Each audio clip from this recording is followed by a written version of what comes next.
चलो बेटा, तो फिर शुरू करते हैं। चलो, बिस्मिल्लाहिर्रहमानिर्रहीम। अल्लाहु अकबर। हक ज़ात अल्लाह की। अल्लाहु अकबर।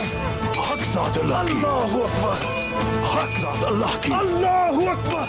हक ज़ात अल्लाह की। अल्लाहु अकबर। रुक जाओ, थोड़ा रुक जाओ उस्मान, रुक जाओ। हमेशा दहकते हुए लोहे को कूटा जाता है। अच्छी तलवार बनाने का यही तरीका होता है। रुको जरा।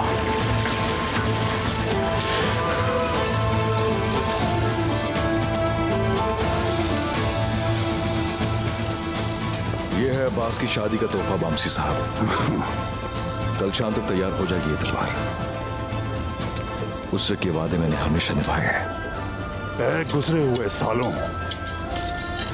उस्मान और अब्बास बड़े होने के साथ साथ आज जानी और खूनी भाई बन चुके हैं।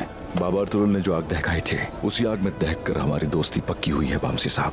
अल्लाह का शुक्र है कि मैंने अपनी आंखों से ये दिन भी देख लिए। माशाल्लाह मेरे बहादुर, माशाल्लाह।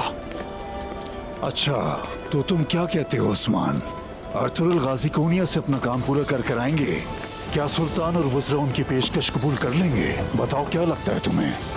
हमने इस आग को अकेले नहीं बल्कि सुल्तान और सलान के साथ मिलकर जलाया था बामसी साहब।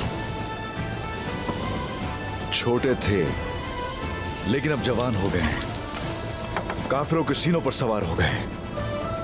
इस जगह को अपना वतन बनाने के लिए मुसलसल जंग करते रहे। वक्त आ गया है, पौधे को दरख्त में बदलने का वक्त आ गया है।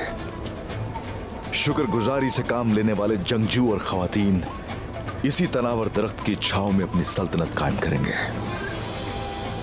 जितने दुश्मन हैं वो सब के सब इसी आग का ईंधन बनेंगे। और कोनिया से चाहे जो भी खबर आ जाए, मैं अपने वालिद का परचम कभी गिरने नहीं दूंगा। अल्लाह गवाह है कि सारी दुनिया, मैं और मेरी औलाद भी परचम लहराने के लिए सर धड़ की बाजी लगा देंगे। किसी कीमत सौदा नहीं करेंगे। माशाल्लाह, माशाल्लाह मेरे बहादुर। क्या तुम्हारे कानों ने ये बात नहीं सुनी है? मैं खुली आंखों से नहीं मरूंगा, क्योंकि मैंने अर्तुगरुल साहब की दहकाई हुई आग को अपनी आंखों से भड़कते हुए देखा है।